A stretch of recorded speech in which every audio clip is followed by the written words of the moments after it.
be reading verses 9 and 10. John chapter 15, verses 9 and 10. Ayan, John chapter 15, verses 9 and 10. Let's read this all together. Ready? Read. As the Father hath loved me, so have I loved you. Continue ye in my love. If ye keep my commandments, you shall abide in my love, even as I have kept my Father's commandments and abide in his love. Let's pray.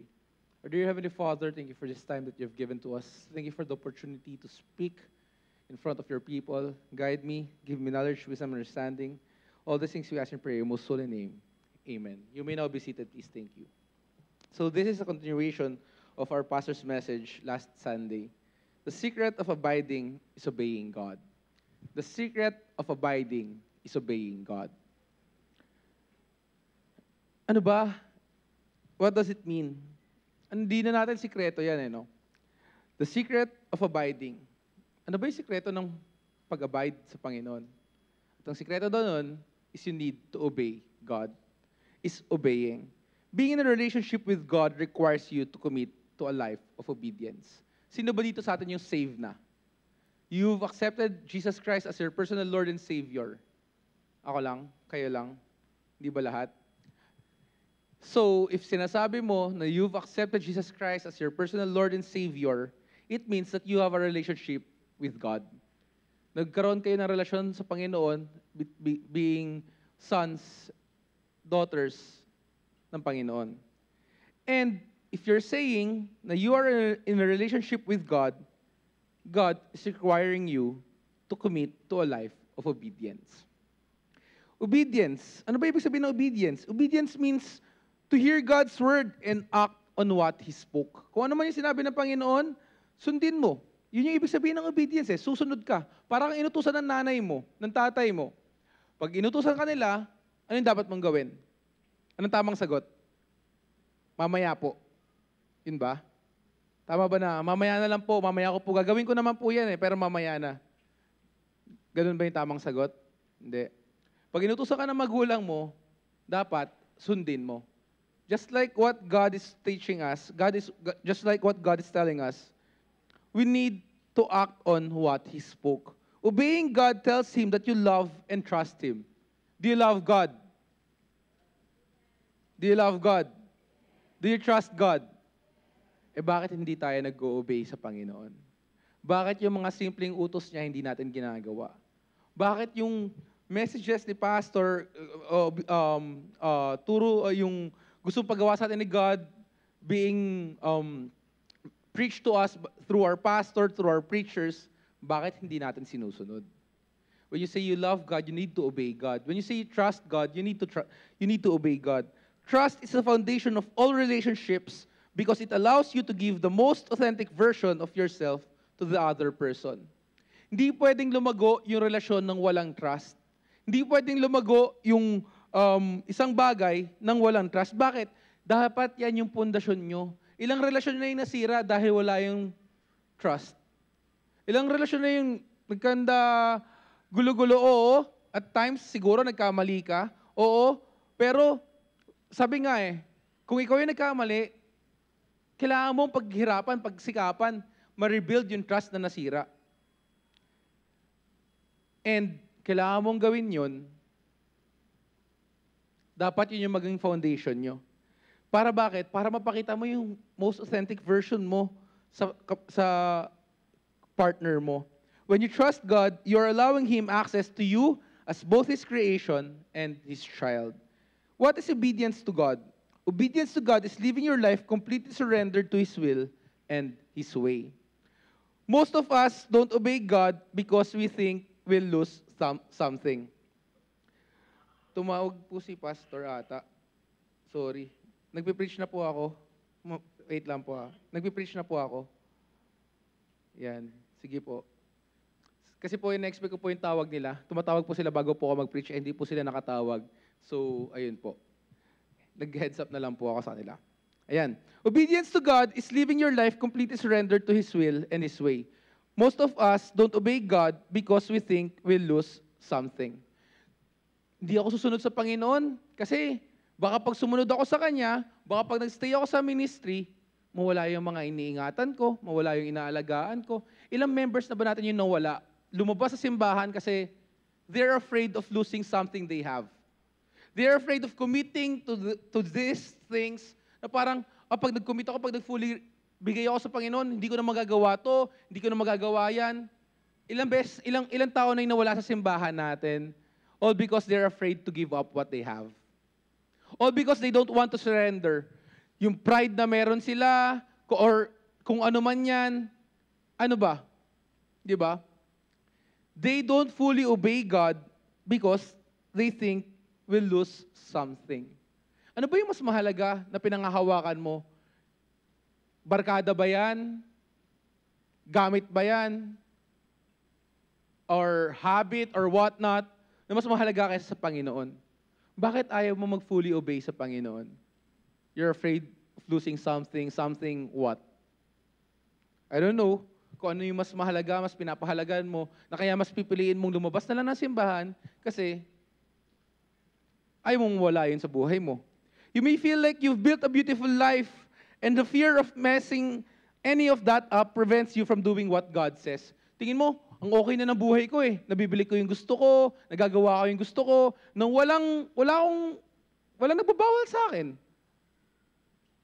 Baka okay na yung buhay ko, baka pag binago ko pa yung routine ko, mawala pa tong lahat sa akin. Kaya steady lang muna ako, hindi muna ako magsasacrifice ng kahit ano for God, hindi ko bibigay yung oras ko for God.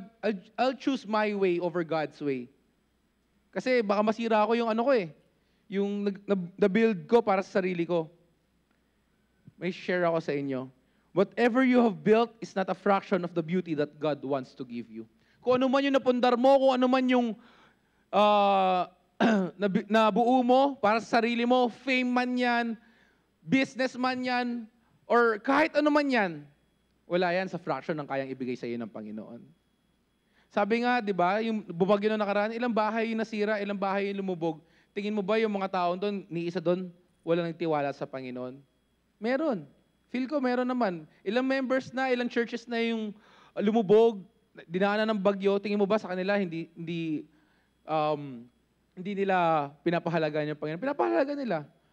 But then again, may promise yung Panginoon. Hindi porket na wala yan, gamit yan, hindi ka na pagpapalain ng Panginoon. You just need to trust God more. Bakit? Lahat ng nakikita nyo dito ngayon, wala yan sa fraction ng kayang ibigay ng Panginoon sa iyo. Yung family na meron ka, yung business na meron ka, wala yan sa fraction ng kayang ibigay ng Panginoon sa inyo. You just need to trust God. Matthew chapter 16 verse 25, for whosoever will save his life shall lose it, and whosoever will lose his life for my sake shall find it. Inuuna mo ba yung sarili mo? Inuuna mo bang hanapin yung sarili mo? Inuuna mo bang iligtas yung pride na meron ka, yung kagustuhan mo sa buhay mo? At kung ginagawa mo yan, anong sabi ng Bible? You will lose your own life. You will lose it. Pero, sabi ng Bible, whosoever will lose his life for my sake shall find it. Kaya yung mga nagsasabi na hanapin ko muna yung sarili ko, hindi pa ako okay. Kung hinahanap mo yung sarili mo sa sarili mong paraan, hindi mo makikita yan ever. You need to find yourself in God's Word. Kailangan mong hanapin yung sarili mo, kailangan mo unahin si God. Bakit? Pag inuna mo si God, hinayaan mo yung sarili mo, you will find yourself. Even if God has given you something in another season, at sabi ni God, balik mo sa akin to, you have to give it back. The thing about obedience is that it's not easy. Hindi yan madali. Never magiging madali yan. Pero it's simple. The Bible tells us that obedience is essential for a Christ follower. Even Jesus was obedient unto the death, even death on a cross. Isipin mo, yun yung purpose ni Jesus Christ sa mundong to. Para iligtas tayo. Alam niya yung purpose niya sa buhay niya. Alam niya na mamamatay siya dito sa mundong to. Alam niya na He needs to die in order for us to be saved. At yun yung ginawa niya. Ikaw ba? Ano ba yung willing mong isacrifice para sa Panginoon? Baka mamaya, school works lang yung katapat ng Panginoon sa'yo. Baka mamaya, trabaho lang yung katapat ng Panginoon sa'yo. Baka mamaya, teka lang, may outing yung barkada ko may outing yung team ko May outing kami. Baka yun lang yung katapat ng Panginoon sa'yo. Baka mamaya sabihin mo, alam mo yun, Yun, nung Friday, magkakausap kami ng mga kaibigan namin. Parang after ng game, nagkukwentuhan kami. Tapos sumunod yung isa naming kaibigan. Kasi parang, ano ko sila, gagawin, parang, sineset up ko sila para maging bisita ko sila, madala ko sila sa church. Tapos parang yung isa kong friend na saradong Catholic, parang sabi niya, in fairness naman dyan kay Jobs, meron siyang mga non-negotiables. So sabi ng kaibigan ko, yung Sunday na yan, hindi mo yan mayayaya kahit kailan si Job. Sipin mo ilang weddings yung na-miss ko, ilang weddings yung ng mga kaibigan namin. Kasi syempre pag nasa sanlibutan ka naman, usually Sunday, ano na yan, parang rest day given na yan na dyan sila magagawa ng mga events. So, ayun, nag-schedule sila ng wedding or may plano sila. Ginagawa nila, Sunday, ganyan. Hindi ako nakakapunta, nagsasorry na lang ako. Sabi nila, okay, so sabi, bakit parang ganyan? Sabi ko, commitment ko talaga yun eh. I mean, yun yung commitment ko. Parang kahit sa team namin, alam nila pag may gagawa sila, sige Saturday, pero Saturday uwi ako, usually overnight hanggang Sunday, na negotiables ko yun. Tapos parang sabi nila, okay, so nakikita nila yung value ng Sunday para sa akin. So hindi na nila ako kinukulit, hindi na nila ako sinasabihan. Bakit? Alam nila kasi na hindi nila ako mapapayag on a Sunday. So, how obedient are you pagdating sa sabi ng Panginoon na forsaking not the assembly of the believers? Baka mamaya, onting ano lang, onting inconvenience lang, hindi ka na pupunta, hindi ka na sisimba. Baka mamaya, isang invitation lang, ay may ano kami, may family gathering kami. Okay lang kung may sakit or ano, alam mo naman yon siguro, pero yung mga outing, ganyan, I don't know, di ba? Philippians chapter 2 verse 8, and being found in a fashion as a man, he humbled himself and he became obedient unto death, even the death of the cross. But how is obedience defined for us? What does it mean to obey? Ano ba ibig sabihin ng obedience para sa atin? Who should we obedient to? How do we become obedient? Should we always obey those in authority over us, no matter what? Ganun ba? Should we, what is obedience? Obedience is defined as dutiful or submissive compliance to the commands of one in authority. That means it is our duty to submit and to follow the commands of those who have authority over us. Mga kapatid, kung sinabihan kayo na yung authority kailangan nyo sundin, hindi naman kayo pipilitin na may mga preacher ba na magsasabi sa inyo na, eto, nakawin mo yan. Ganun ba yung mga, pag ganun ba yung inuutos sa inyo, susundin nyo ba yon? Malamang hindi. Kahit ako, di ako susunod kahit nasa authority pa yung mag-uutos sa akin. Alam naman natin yung right and wrong eh. Di ba? Pag sinabing, kunin mo yan, tago mo yan, nakawin mo yan, ganyan, etc. etc. Pag inutusan ka na gumawa ng masama, hindi na yun kasunod-sunod. Pero as long as tama, as long as nasa Bible, ito yung guide natin. As long as nasa Bible yung inuutos sa inyo ng authority, what else do you need to do? You need to obey those who have authority over us. If God sits at the top of our priority list, our entire day will fall in line with obedience to Him. Every single action will pour out praise. Our words will glorify Him. Our choices will honor Him. Obeying God does not always mean adding something else to our plates. It means changing our hearts and minds to look more like Him each day. Ano ba yung goal natin as Christians? We need to be Christ-like. And if you are obeying God, you're one step closer to being Christ-like. That's where it starts at least. It certainly does not start with looking at our calendars and fearing how we'll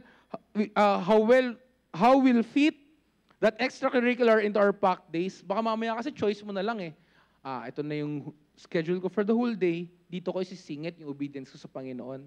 There are certainly those moments when God calls us to give something up or change our lives in some way. When we set our hearts on Him, though, we'll certainly find joy when walking forward in obedience. God does not desire a heavy burden to rest on your shoulders. In fact, it's quite the opposite. Bakit? Here's one more truth I found in Haggai. When God does ask us to walk out of our comfort zones for Him, kung hiniling ni God na lumakad ka, labas sa comfort zone mo, lagi niyang ipoprovide yung pangangailangan mo. Lagi niyang ibibigay yung pangangailangan mo. Hindi siya na mag-a-ask about na, sige, gawin mo yan. Tapos papabayaan ka niya. Hindi. He always provides what we need. He gives us strength. He walks beside us, and He provides us with the resources we need to fulfill His desires for us. Ilang taon na tayo dito sa simbahan to? Hindi pa ba napapatunayan na hindi ka papabayaan ng Panginoon? Nung lumabas ka sa simbahang to, nung umalis ka, marami bang members na umalis tapos bumalik? Meron ganon.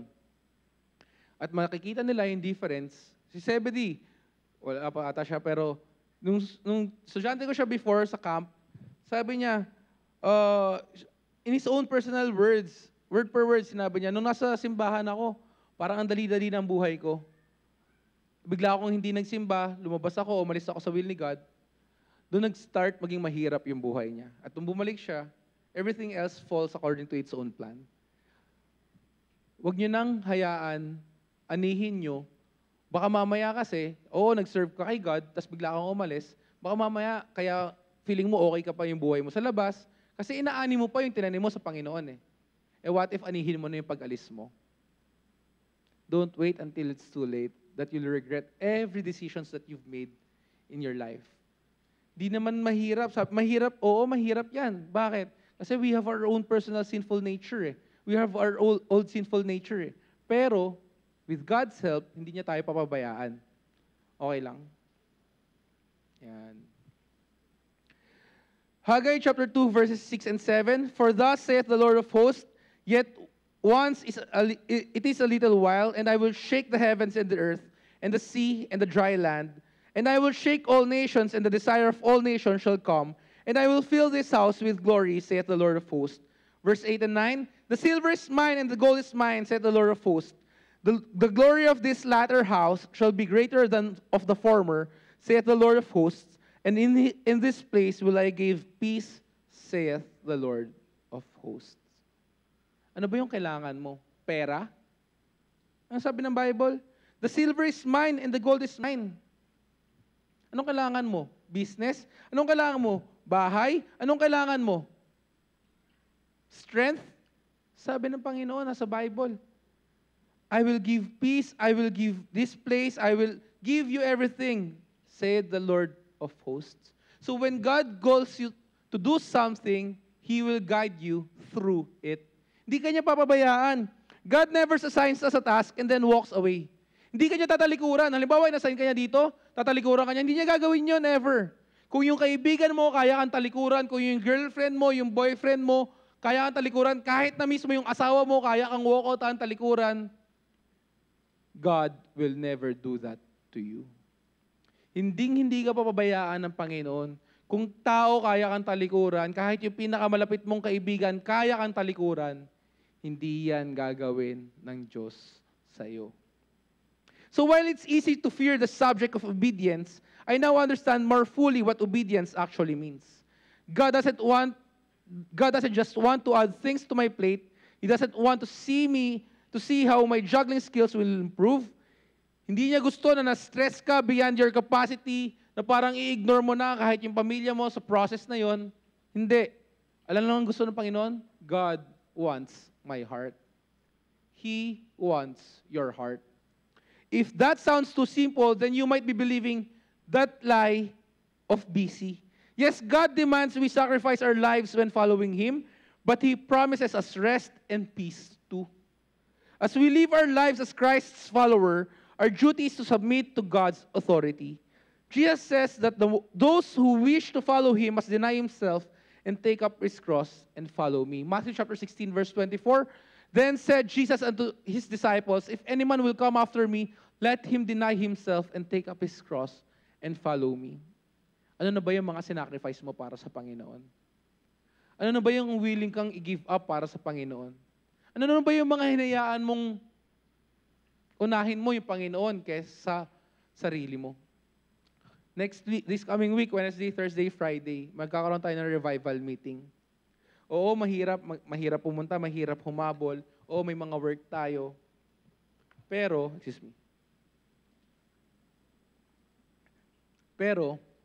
ano ba naman yung i-sacrifice natin, yung konting oras natin para sa Panginoon? Revival meeting, baka mamaya, mas kailangan natin yon kaysa sa mga bagay na uunahin natin. The Bible says that without Christ, even our most righteous acts as sin as dirty rags. When you're doing something, feeling mo gumagawa ka na ng tama, feeling mo puro tama lang yung ginagawa mo, feeling mo hindi ka nagkakamali, tandaan mo, pag wala si Kristo sa ginagawa mo, pag ginagawa mo yan para sa sarili mo, pag ginagawa mo lang para hindi ka masita, para sabi mo, ay, kailangan ko pumasok ng umaga, baka makita ko ni Sir Jap, kasi start ng school year, kailangan maaga na ako. Baka mamaya mapagalitan ako ni Sir Jap, baka mamaya mabawasan yung sweldo ko. Pag yun yung ginagawa mo, pag yun yung dahilan mo kung bakit mo ginagawa yung mga bagay, baka hindi para mapagalitan, para di ako mapagalitan ni pastor, ito yung gagawin ko. Even the most righteous acts that you're doing are seen as dirty rags without God. When you're doing something para ma-please lang yung mga tao, pag ginagawa mo lang yan para sa pakitang tao, hindi yan nakikita ng Diyos na kabutihan. Isaiah chapter 64 verse 6, But we are all as an unclean thing, and all our righteousness are as filthy rags, and we all do fade as a leaf, and our iniquities like the wind have taken us away. Following the law perfectly is impossible and could never earn God's forgiveness of our sins. Sabi ko nga kahit ikaw yung pinakamabait na tao, at one point nagkasala ka pa rin. Kahit ikaw yung pinaka-honest na tao, at one point nakagawa ka pa rin ng pagkakamali. Nakapagsinungaling ka pa rin. Thankfully, a simple faith in Christ does grant salvation. Hindi mo kailangan maging perfect na tao. Hindi mo kailangan pagbayaran yung kasalanan mo, tapatan ng kabutihan yung mga kamaliang ginawa mo. Bakit? Kasi hindi mo kaya yun eh. Ginawa na yan ng Panginoon para sa'yo.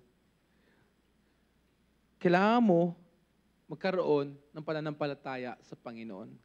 Galatians chapter 2 verse 16, knowing that a man is not justified by the works of the law, but by the faith of Jesus Christ, even we have believed in Jesus Christ, that we might be justified by the faith of Christ, and not by the works of the law, for by the works of the law shall no flesh be justified.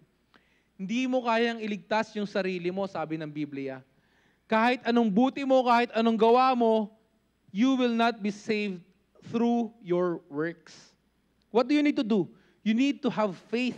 Verse 17, Galatians chapter 2, verse 17, But if, while we seek to be justified by Christ, we ourselves are also found sinners, is therefore Christ the minister of sin? God forbid. Sa Tagalog, ngunit kung samantalang ating pinagsisikapan na tayo'y ariing ganap kay Kristo, ay tayo rin naman ay nangasusumpungang mga makasalanan, si Kristo baga ay ministro ng kasalanan, wag nawang mangyari. Di ba? God's grace for the process of our journey is to be like Jesus, is limitless. Kailangan natin on a daily basis, by choice, gustuhin mong maging Christ-like. Madali ba yun? Hindi. Mahirap yun. Mahirap na piliin mong gumawa ng tama araw-araw. Mahirap na piliin mong maging katulad ni Kristo araw-araw. Bakit? Katulad na sabi ko, we have our old sinful nature. Nandiyan dyan, likas sa atin gumawa ng kasalanan eh. Likas sa atin magkamali. Di ba? Pero, dati meron lang tayong conscience. But then again, you said, earlier kanina when I asked, you've accepted Jesus Christ as your personal Lord and Savior. Kung totoo yan sa puso mo, meron ka ng conscience, meron ka pang Holy Spirit na mas tutulong sa atin gumawa to make the right choices. Hebrews chapter 4 verse 16, Let us therefore come boldly into the throne of grace that we may obtain mercy and find grace to help in time of need. Lumapit ka sa Panginoon. Humingi ka ng tulong sa Kanya. Hindi madali yung buhay. Hindi madali. Ngayon, lalo na ngayon, sa hirap ng buhay, ang mahal ng mga bilihin, mas pipiliin mong kumita ng pera, magtrabaho, ganyan-ganyan. Pero magtiwala ka sa Panginoon, lumapit ka sa throne of grace. What are the levels of obedience we give to God? Ano ba yung levels ng obedience na binibigyan natin sa Panginoon? First, we obey God because we have to. This is the level of fear. Sumusunod ka kasi takot ka eh. Takot ka maparusahan, takot ka makita, takot ka mapagalitan, or pag napagalitan ka, baka mag-away-away pa, magalit pa. Excuse me. There is, of course, a proper fear of God that is holy and good. It is not the fear that a slave shows to a master, but the respect that a son shows to a father. Hindi katulad ng yung mga alipin, yung mga prisionero, takot kay warden, yung mga empleyado, takot sa boss nila. Hindi ganung level of fear. Pero, it's like son and father kind of fear. Wherein you respect. Ako ba? 30, ilan taon na ba ako? 31, 1991, 31, 32, 33. Sa magulang ko, may respeto pa rin ako. Pwede naman ako mag-hype. Sabi ko, kumikita naman ako ng pera, may maayos naman ako ng trabaho. Pero, pwede ko ba sila disrespect, sumagot, etc.? Hindi. Why? Kasi meron pa rin akong respeto sa kanila. I have that fear na I need to respect those who are in authorities over me. Furthermore, Hebrews chapter 12, verse 9, furthermore, we have had fathers of our flesh which corrected us, and we gave them reverence. Shall we not much rather be in subjection unto the Father of spirits and live? Kung paano ka nagbibigay ng respeto sa magulang mo dito sa mundong ibabaw, di ba dapat mas bigyan mong respeto yung Diyos? Mas bigyan mong halaga yung Diyos? If we willfully disobey God, He will chasten us. For this reason, we fear Him. But fear is not the best motive of obedience. Baka para sabi mo, baka paluin ako ng Panginoon eh. Kasi pag hindi ako sumusunod, baka paluin ako ng Panginoon eh, pag hindi ko ginagawa to. Hindi yan yung best motive for obedience. John 15:15, henceforth I call you not servants, for the servant knoweth not what his Lord doeth, but I have called you friends, for all things that I have heard of my Father, I have made known unto you. No longer do I call you slaves, said Jesus to His disciples. Ang tawag niya? Friends, kaibigan, of equals. Yun yung tawag sa atin ng Panginoon. Hindi na slaves, hindi alipin, kundi kaibigan. This indicating that their relationship was much deeper. Fear can rob us of the real joys that God wants us to experience because we obey Him. Baka mamaya kaya natatakot kasi kaya ka sumusunod kasi takot ka lang. Yung takot na yan, hindi yan yung best motive for obedience. Because we are His children, we want to get closer to Him, and fear builds walls instead of bridges. Instead na yung takot mo, susunod ka dahil sa magandang motive, pero sumusunod ka kasi takot ka, naggagawa ka ng wall. You're building up wall inside your heart rather than bridges. And it is not the best motive for obedience. Fear? Nope. But then again, some people are doing those things, are obeying God, or obeying their pastor, or obeying their preachers, or doing what they're told because of fear. And it's not the best motive. Ano pa? What are the levels of obedience we give to God? Number 2, we obey God because we get something out of it. Dahil sa benefits na meron tayo. The next level of obedience is selfishness. We obey God because we need to, because we get something out of it. Ilan yung promises sa Bible? Napakaraming promises sa Bible. Nasa isip mo lang, pag sinunod ko to, may pakinabang ako. Pag sinunod ko to, may gagawin ako. Pag sinunod ko to, di ba? Peter illustrates this level when he asked Jesus, behold, we have left everything and followed you. What then will there be for us? Matthew chapter 19, verse 27, then answered Peter and said unto him, behold, we have forsaken all and followed thee.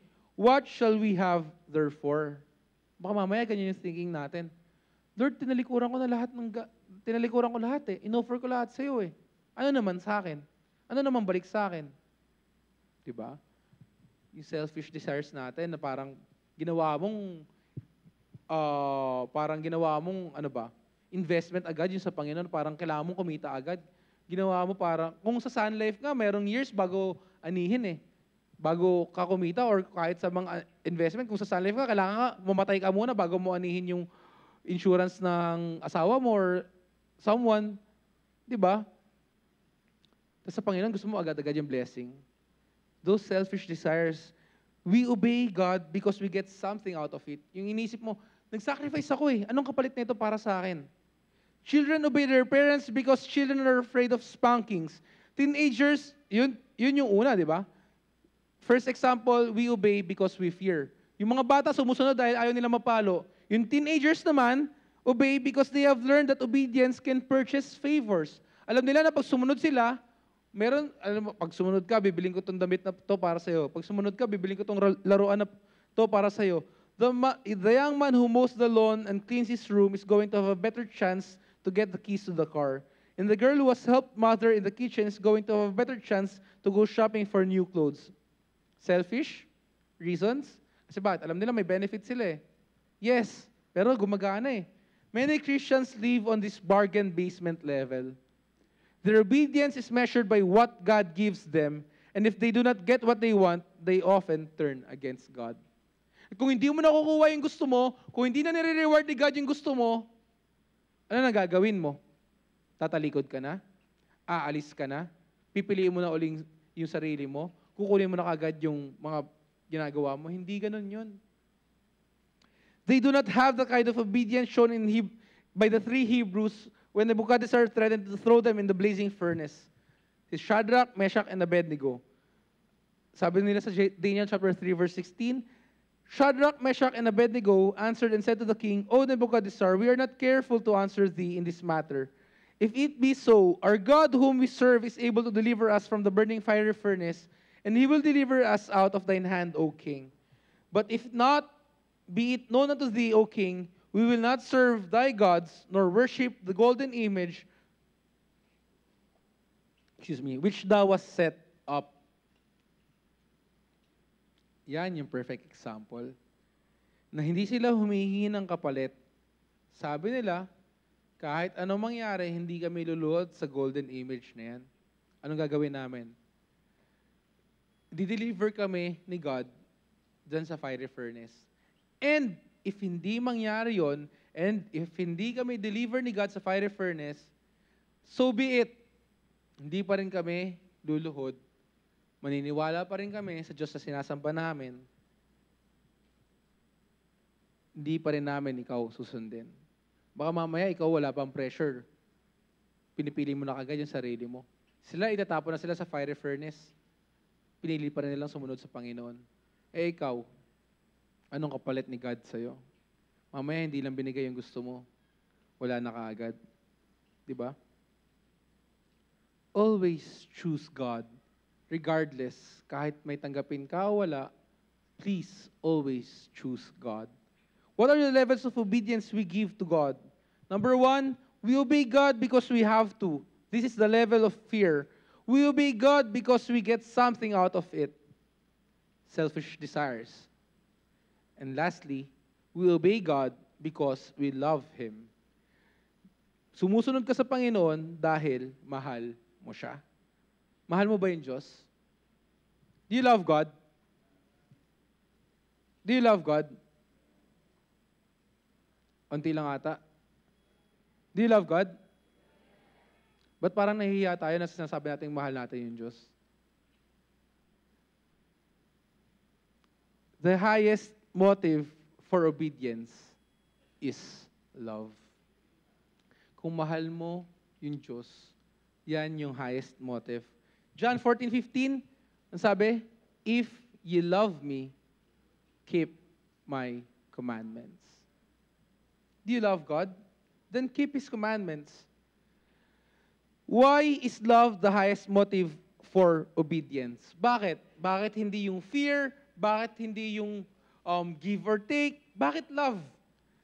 For one thing, love centers on the giver, not the gift. Love establishes a personal relationship with God no matter what He gives or what He withholds. Acting in obedience to God means that we choose to follow what the Bible says to do and surrender to God, to God's commands out of love for Him. Diyan darating yung gagawin mo isang bagay dahil mahal mo yung Diyos. Hindi dahil may kapalit, hindi dahil may benefit, hindi dahil takot ka, gagawin mo yung bagay regardless of may tanggapin ka man o wala, susunod ka. Bakit? Dahil mahal mo yung Diyos. John 14:15, if you love me, keep my commandments. Verse 23, Jesus answered and said unto them, if a man love me, he will keep my words, and my Father will love him, and we will come unto him and make our abode with him. Verse 24, he that loveth me not, keepeth not my sayings, And the word which ye hear is not mine, but the Father's which sent me. Kung hindi mo daw kinikip yung salita, commandments ng Panginoon, ibig sabihin daw nun, hindi mo mahal yung Diyos. Love is the foundation of the new commands that Jesus gave us.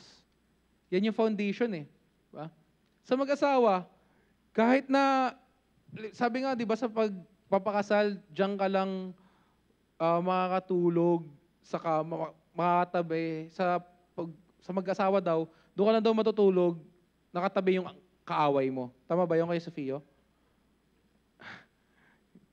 Parang, hindi naman kayo nag-aaway ni Tita Didit eh. Di ba lagi, puro pagmamahalan lang. So, totoo. Di ba, parang, hindi mo naman palaging mahal yung asawa mo eh. Tama ba? Sa mga may asawa na. Nandiyan ba, palagi mo bang mahal yung asawa mo? Magsisinungaling ka pag nagsabi ka, magdadagdag mo pa yung kasalanan mo, magsisinungaling ka pa pag sinabi mong oo. Bakit? Kasi tayo, feeling natin, mahal natin palagi. Hindi mo palaging mahal yan, Hamed. Di ba? Hindi mo palagi, di ba? Ngayon lang, bukas hindi. O, di ba? Pero hindi, kasi mag-aaway kayo, kasi tao tayo eh. But then again, yung pagmamahal natin sa Diyos, hindi yan nakabase sa feelings. Love is a feeling. At sa pag-aasawa, oo, hindi mo palagi mahal yan. Pero bakit? Bakit pinipili mo pa rin magstay? Kasi meron tayong commitment. Bakit pagdating sa Diyos? Onting aberya lang, onting ano lang, tatalikuran mo na kagad yung Diyos. Kung yung tao nga kaya natin patawarin, kung yung tao nga kaya natin tabihan kahit, alam mo yun, parang kahit hindi mo na mahal yung, kahit dyan nag-aaway kayo, pinipili mo pa rin intindihin. Bakit? Kasi commitment eh. Dyan, alam mo, mamahalin mo pa rin yan, pipiliin mo pa rin yan on a daily basis. Bakit sa Diyos hindi mo magawa yan? Di ba? John 13 verse 34, ito yung isa sa favorite verses ko. A new commandment I gave unto you, that ye love one another as I have loved you, that ye also love one another. When asked, what is the greatest commandment? Jesus answered, ano yung first commandment natin? Love the Lord your God with all your heart and with all your soul and with all your mind. Yan yung greatest commandment. Ano yung second naman? Love your neighbor as yourself. Yung kapitbahay mo ba? Ibig sabihin ba nun? Yung kabati mo lang? Yung kapitbahay mo ba? Ibig sabihin ba nun? Yung tropa mo lang? Hindi naman, di ba? Sabi ng Bible, choose to love everyone. Hindi mo lang mamahalin yung taong may benepisyo ka, hindi mo lang tutulungan yung taong may benepisyo ka, pero sabi ng Bible, unang-una, mahalin mo yung Diyos above all. The second commandment is, love your neighbor as you love yourself. Hindi mo pipiliin samahan yung mga tao, bakit?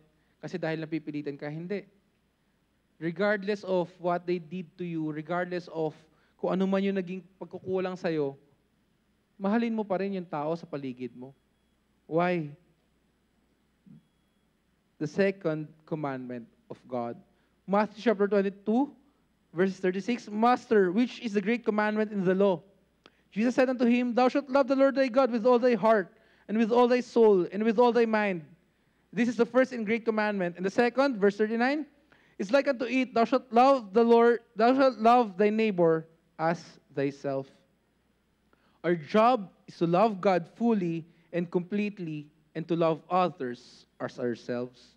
When we follow Jesus' commands to love, we are acting in dutiful obedience to God. Satan was sure that Job would curse God when Job lost his possessions and his health. Si Job, one of my favorite Bible characters. But sabi niya, si Satan, sure na sure siya.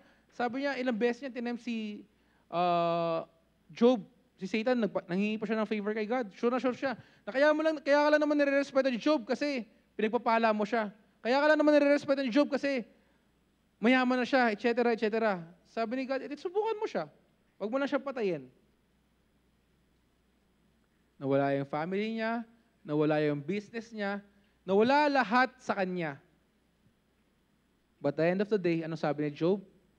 The Lord giveth, the Lord taketh away, blessed be the name of the Lord. Baka mamaya yung nawala lang sa'yo, 5,000 lang. Dahil na-scam ka. Susumpain mo na yung Panginoon. Di ba? Mamaya kasi, asan ba yung si Sir Bonnie? Yung mamaya, naniwala ka dun sa, si Tita Evet, nakita ko isang beses, problemado. Nagbayad daw siya dun sa GCash. Mamaya, yun lang yung naging problema mo. Di ba? Pero si Job, ano nawala sa kanya? Lahat ng business niya, kung siguro, nandito siya ngayon, nabubuhay siya, isa siya sa pinakamayaman dito sa mundong to. Pero lahat yun nawala, in a snap of a finger, nawala yun. Nawala yung family niya. Nawala yung asawa niya sa kanya, iniwan siya. Pero ang sabi niya, the Lord giveth, the Lord taketh away, blessed be the name of the Lord. If Job had been like some believers today, this is exactly what he would have done. Though he slay me, I will hope in him. Job chapter 13 verse 15, though he slay me, yet I will trust in him, but I will maintain mine own ways before him. Kahit napatayin niya pa ako, magtitiwala pa rin ako sa Panginoon. Is this blind obedience? No. Bakit? Nagtitiwala siya sa Panginoon because he loved God. I will maintain mine own ways before him. Where there is love, there can be no bargaining. Ilang beses mo na ginawa yung isang bagay dahil sa tao, dahil mahal mo yung tao. Di ba nga pagdating sa pag-ibig, nagpapakatanga ka? Di ba? Ilang beses ka lang nagpakatanga dahil sa pag-ibig? 1, 2, 3. Di ba? When there is love, there's no bargaining. Jacob, the greatest schemer and bargainer, forgot about the contract when he fell in love with Rachel. Kasi Jacob, nahulog yung loob niya kay Rachel. Magaling siya mag-bargain, pero nakalimutan niya yung contract nung na-in-love siya. He willingly worked 14 years to make her his own. And they seemed to him a few days because of his love for her. Nag-work siya, una sa kanya, 7 years, ibibigay ko sa si Rachel. Niloko siya nung kausap niya. Sabi niya, ay, hindi pala, dahil may panganay ako, yan muna. So, kailangan mo pa magtrabaho ng 7 years para ibigay ko sa iyo yung si Rachel, yung taong gusto mo. Anong ginawa niya? Tumigil ba siya? Hindi. Nagtrabaho pa rin siya for another 7 years. Genesis chapter 29 verse 20, and Jacob served 7 years for Rachel. They seemed unto him but a few days for the love he had to her. Ilang taon ka na ba naglilingkod sa Panginoon? Ilang years ka na dito? Mag-anniversary na tayo. And sa anniversary natin, ibibigay na, i-recognize na naman yung mga years ibibigay na naman yung years of service para sa Panginoon. Membership. Ilang years ka na ba member dito sa simbahan na to? 5, 10, 15, 20? Si Jacob, ginawa niya yon dahil mahal niya yung babae. For 7 years, he served. For 7 years, he worked. And sabi niya, parang few days lang yon. Diba? Iba yung nagagawa ng mga lalaki pag nai-inlove no, Kuya Vic? Tatawirin mo lahat ng ilog, no? Para yung gagawin mong Makati yung QC. Diba? Puso lang. Babaybay mo yung traffic, makapunta ka lang sa Pasay, no? QC to Pasay, parang, kala mo, trinoma lang, no? Dahil mahal mo yung tao. Dapat, kung mahal mo yung Diyos, willing ka rin mag-sacrifice para sa Kanya. Hindi yung pagod na ako eh. Anong oras na ba? Traffic ako eh. Bakit pagdating sa church, iniisip mo yung traffic? Pero bakit pagdating sa mga nililigawan nyo, parang wala lang? Bakit pag makikipag-date ka, parang ang bilis-bilis mo makipag-date? Pero pagdating sa church, parang hirap-hirap. Ikaw ba? Parang hirap-hirap mong pumunta. Bakit pagdating sa office, bawal kang malit? Bakit pagdating sa office, nagmamadali ka? Pero bakit pagdating sa church, parang, di ba? I can't help but compare your love for your work, your love for the ministry, your love for the other person, or your love for God. Bakit pagdating sa tao, kaya mong hamakin, lahat gagawin mo para mapasaya yung tao? Pagdating kay God, may limitations, may bargaining. Lord, magsisimba lang ako pag ganito. Lord, ay umulan. Hindi na ako makakasimba. Ay Lord, medyo mainit ata. Hindi na rin ako makakasimba. Meron namang work from home. Meron na ring church from home. Ganun ba dapat? Huwag tayo magpunta sa convenience. Dahil kung mahal mo yung Diyos, you're going to prove Him over and over that you love God. John 15 verse 13, greater love hath no man than this, that a man lay down his life for his friends. What are you willing to sacrifice? O willing ka mag-sacrifice kung mahal mo yung tao. Sinabi mo kanina, mahal mo yung Diyos. Bakit pagdating sa Diyos, hirap na hirap ka magsakripisyo? Tulog lang yung kapalit ng Panginoon sa iyo. Comfort lang yung kapalit ng Panginoon sa inyo. Bakit ganon? Our Lord proved His love for us by going to the cross for us. He did not measure His sacrifice and give the least possible amount. He gave His all. God gave His life for us to be saved, for us to go to heaven, for us to have at least a hope na kaya nating magbago, for us to have a chance in this world. Pwede tayo pumunta sa langit. Why? Because of Jesus. Because of what Jesus did. If we love God, we do not measure the cost of obeying His word. Bakit pagdating sa Diyos, nagkukwenta tayo? Pagdating sa ibang tao, hindi ka magkukwenta kung magkano na yung nagastos mo, kung gaano ka nagsakripisyo. Hindi eh. Di ba? Huwag mong gawin sa Diyos yung kaya mong gawin sa tao. We simply obey. Like the father that rushes into the burning house to save his child, or the mother that plunges into the raging waters, we do not count the cost, but instead obey the loving impulse of the heart. Love that calculates is not true love. Kung kinukwenta mo yung magkano yung nabigay mo, kung kinukwenta mo yung magkano na ginastos sa'yo, magkano lahat, ganito nga yung binigay ko sa'yo, ganito nga yung oras na binigay ko sa'yo, ganito na nga yung nagawa ko para sa'yo eh. Pag nag-umpisa ka na ng ganyan, hindi na yan pag-ibig. Bakit? Kasi kung mahal mo naman, hindi mo na maiisipin yan eh. Di ba?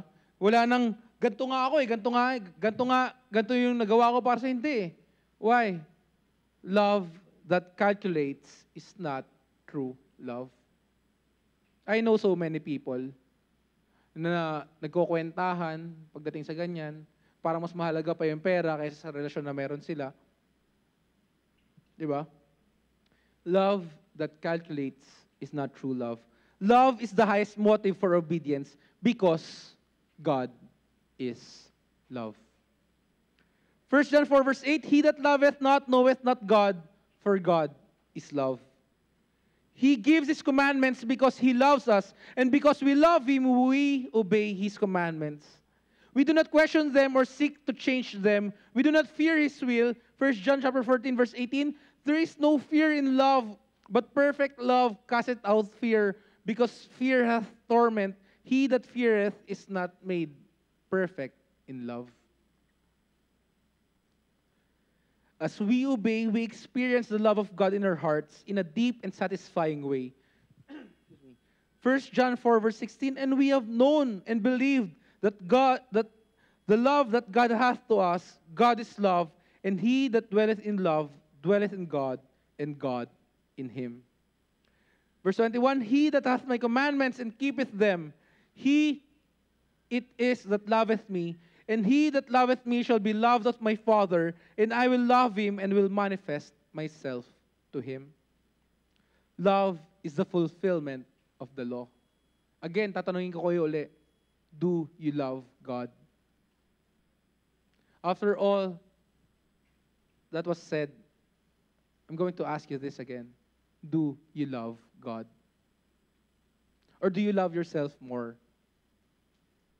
Mahal mo ba yung Diyos? By the way you're serving Him? By the way you're calculating?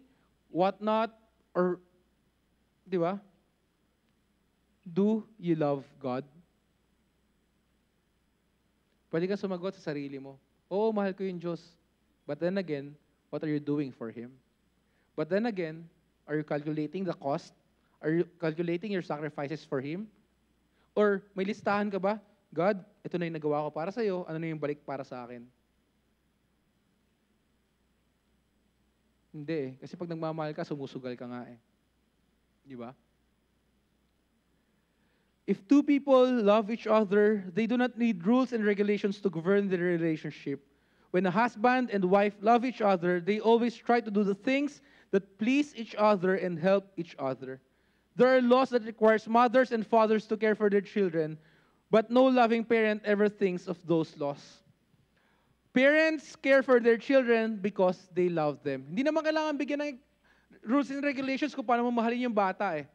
Pag nagkaroon ka ng anak, gagawin mo lahat para isalba yan. Gagawin mo lahat para ibigay yung needs niyan. Gagawin mo yung lahat para mabigyan ng magandang buhay yan. Si Kuya Victor nga, grabe magsakripisyo pagkasama ko siya eh. Kaya pag halimbawa, lalabas kami, bibili kaming kape, order na niya, ano yan? Mocha frap, 20. Yan. Sabi ko, nagaganyan ka ba? Hindi, papasalubong ko kay Seiya. So parang, di ba isipin mo, imbis na siya naiinom, ibibigay niya pa sa iba? So para pag bibili ako, dalawa na ng dalawa. So kaya hindi ko na siya inaano kasi yung gastos kasama ni Kuya Vic eh. Hindi. With that being said, yung mga magulang willing yan mag-sacrifice para sa mga bata. With that being said, yung mga magulang kaya yung alagaan yung mga bata kahit susubo na lang nila, ibibigay pa nila. That is a form of love. God wants obedience from the heart. It is this truth that underlies the book of Deuteronomy. The word means second law. Since in Deuteronomy, Moses repeats the law for the new generation about to enter Canaan. But Deuteronomy is different from Exodus because Deuteronomy emphasizes the heart. The word love is introduced in this book because love is the motive for obeying the law. Love is the motive for obeying the law. In Exodus, the emphasis is on judgment and fear. But in Deuteronomy, the emphasis is on blessing and love. Of course, there are in this book warnings against sin, but the main theme is love. Bakit kaya pinili ni God yung Israel? Deuteronomy chapter 4, verse 37, and because he loved thy fathers, therefore he chose their seed after them, and brought thee out in his sight with his mighty power of Egypt. Dahil pinilit niya yung ancestors niya, Israel yung napili. What is Israel's confessions of faith? Deuteronomy chapter 6, verse 4 and 5, Hear, O Israel, the Lord our God is one Lord, and thou shalt love the Lord thy God with all thine heart, and with all thy soul, and with all thine might. Yun yung faith ng Israel. Yun yung kailangan nilang gawin. You should love the Lord with all thy heart, and with all thy soul, and with all thy might. Is Israel better than any other nation? Deuteronomy chapter 7, verse 7 and 8. The Lord did not set his love upon you, nor choose you, because ye were more in number than any people, for ye were the fewest of all people. But because the Lord loved you, and because he would keep the oath which he had sworn unto your fathers, hath the Lord brought you out with a mighty hand, and redeemed you out of the house of bondmen from the hand of Pharaoh, king of Egypt. Ano naman yung nire-require ni God para sa mga tao sa Israel? Deuteronomy chapter 10, verse 11 and 12, 10 verse 12, And now Israel, what doth the Lord thy God require of thee, but to fear the Lord thy God, to walk in all his ways, and to love him, and to serve the Lord thy God with all thy heart, and with all thy soul. Chapter 11, verse 1, Therefore thou shalt love the Lord thy God, and keep his charge, and his statutes, and his judgments, and his commandments always. Gano'ng karaming beses sinabi yung pagmamahal sa mga salita na yan? Ilang beses na sinabi ng Bible na mahalin mo yung Diyos with all thine heart, with all thine soul, and with all thy might? Or baka ano lang yung kapalit ng Panginoon para sa'yo? Di ba? Moses makes it clear to Israel and to us that the secret of obeying is loving. At kung nagmamahal ka, hindi ka magkukwenta. Hindi mo kukwentahin kung magkano na ba yung nabigay mo. Kung magkano na ba yung nasakripisyo mo. Why? That's the secret of abiding. It's obeying. And the secret of obeying is loving. It is no wonder that Deuteronomy was our Lord's favorite book when he was here on earth. He quoted from it more than from any other. In the entire New Testament, Deuteronomy is quoted or referred to over 80 times. It's a book of loving obedience and obedient love.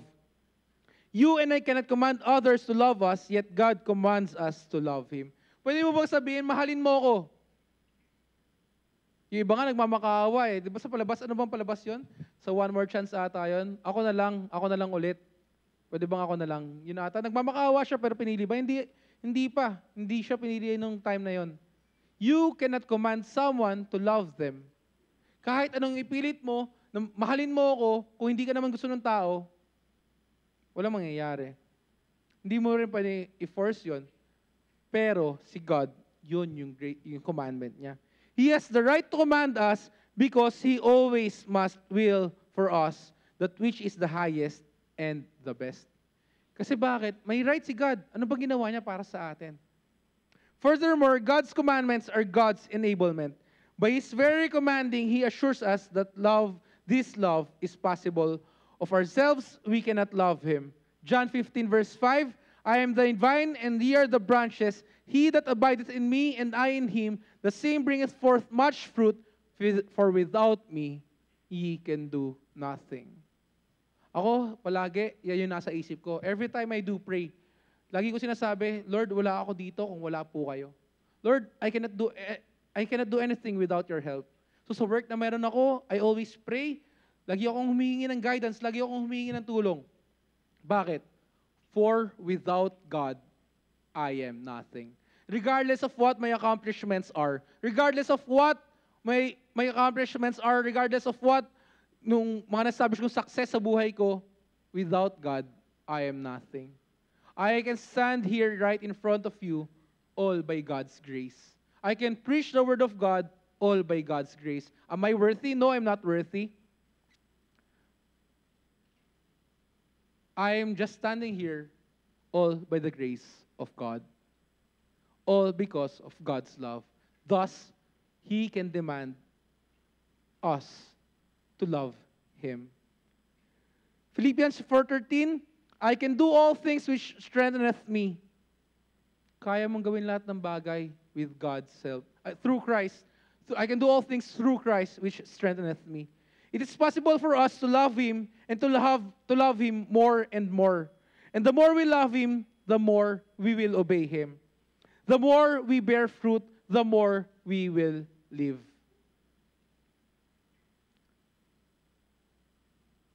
Do you love God?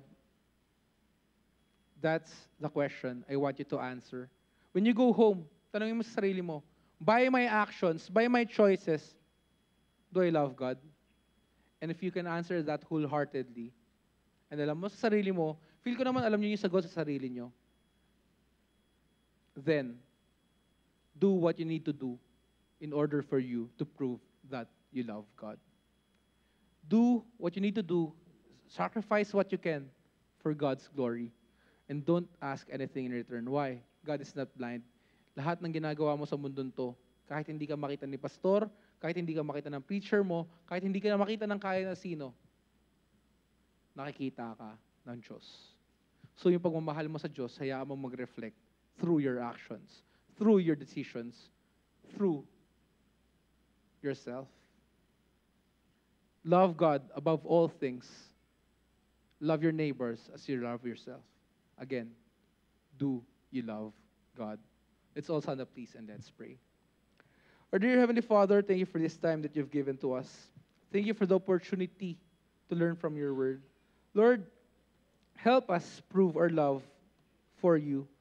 Nauunahin po namin kayo sa bawat desisyong ginagawa namin sa aming buhay. Unahin po namin kayo sa mga bagay na ginagawa namin. Tulungan niyo po kami, patnubayan niyo po kami. Wala po kami magagawa kung wala po yung tulong niyo. All the glory belongs to you. All these things we ask in prayer, most holy name.